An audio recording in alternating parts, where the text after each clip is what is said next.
Start रहे। ठीक है, पाचन प्रक्रिया है जिसमें जटिल भोज्य पदार्थों को एंजाइम्स की मदद से सरल भोज्य पदार्थों में बदल दिया जाता है, जिससे कि हमारी छोटी आंत इन पोषक तत्वों को आसानी से अवशोषित कर सके। मनुष्य में पाचन की क्रिया मुख गुहा से शुरू होती है।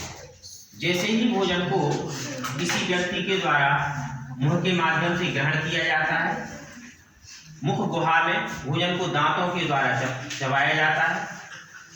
लार ग्रंथियों के द्वारा लार रस उत्सर्जित किया जाता है, जो भोजन के साथ मिलाया जाता है। लार रस में एमाइलेज एंजाइम पाया जाता है, जो कार्बोहाइड्रेट के पाचन का कार्य करता है। इसके पश्चात भोजन को भोजन नली के द्वारा आमाशय में पहुंचा दिया जाता है। आमाशय में इसमें आमाशयिक रस मिलाया जाता है।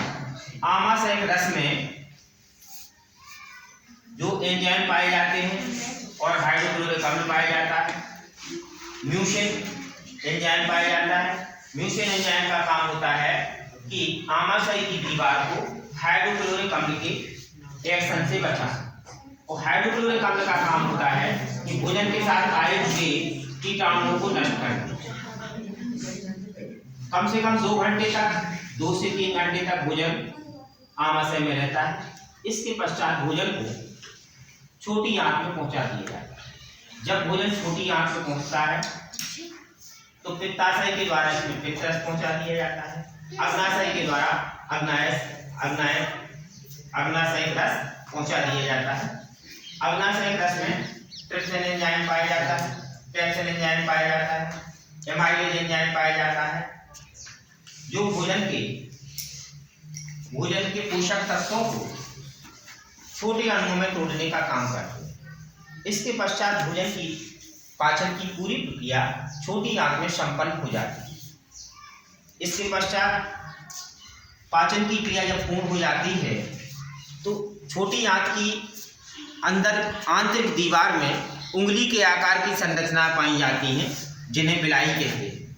बिलाई इन पोषक तत्वों को अवशोषित कर लेती है।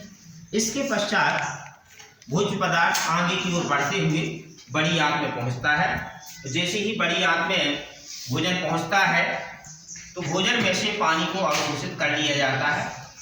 इसके पश्चात भोजन अपचित भोज्य पदार्थ हैं जो मलाशय में पहुंचते हैं। मलाशय में भोज्य पदार्थ जब इकट्ठा हो जाता है तब हमें एहसास होता है कि हमें शरीर से बाहर इसको निकालने की आवश्यकता है, तो हम समय समय पर इसको शरीर से बाहर निकालते रहते हैं। इस प्रकार से पाचन की संपूर्ण प्रक्रिया संपन्न होती है। कितने मिनट का बना?